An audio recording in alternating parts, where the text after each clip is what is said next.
Hello student, welcome to my channel success master point. So student, आज की video में हम पढ़ने वाले हैं 1% कंपनी क्या है और उसी के साथ साथ हम 1% कंपनी के एडवांटेज एंड डिसएडवांटेज को भी पढ़ेंगे।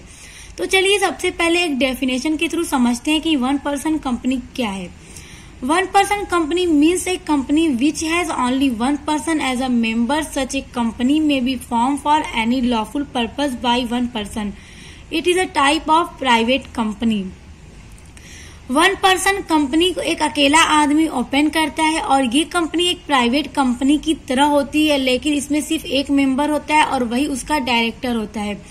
और वो पर्सन किसी लॉफुल पर्पस के लिए एक 1% कंपनी को ओपन करता है। इसमें और अदर पर्सन या शेयर होल्डर नहीं होते, वही अकेला मालिक होता है। जैसे एक सोल प्रोप्राइटरशिप बिजनेस होता है, उसी तरह ये 1% कंपनी भी होती है।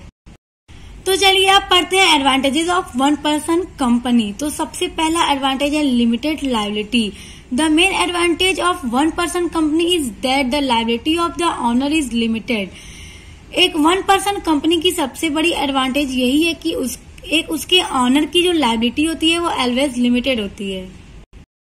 नंबर 2 है legal formalities. There has to be only one member, one director. 1% company enjoys all benefits of a private company. It enjoys increase trust and prestige. दूसरा सबसे बड़ा बेनिफिट उसका ये है कि उसका एक ही ऑनर, एक ही डायरेक्टर होता है और कंपनी में जितने भी बेनिफिट्स होते हैं, जितने भी फायदे होते हैं, वो उसको अकेला एंजॉय करता है। नंबर 3 है quicker decision. The single share holder can take quick decision. 1% company का सबसे बड़ा फायदा एक ये भी है कि अकेला शेयर होल्डर होने की वजह से वो अकेला जल्दी से कोई भी डिसीजन ले लेता है। उसको किसी से पूछने या परमिशन लेने की जरूरत नहीं पड़ती है। नंबर 4 है continuity. In case of death और disability of sole person, another person called nominee manage the business insuring continuity of business.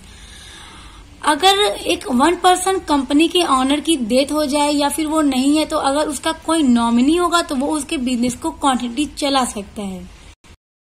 अब हम देखेंगे डिसएडवांटेजेस ऑफ 1% कंपनी। तो पहला है it is suitable for small business only. It can have maximum paid up share capital of 50 lakh only. 1% company एक छोटे से business के लिए सही है और इसकी जो maximum paid up share capital होती है वो 50 लाख होती है।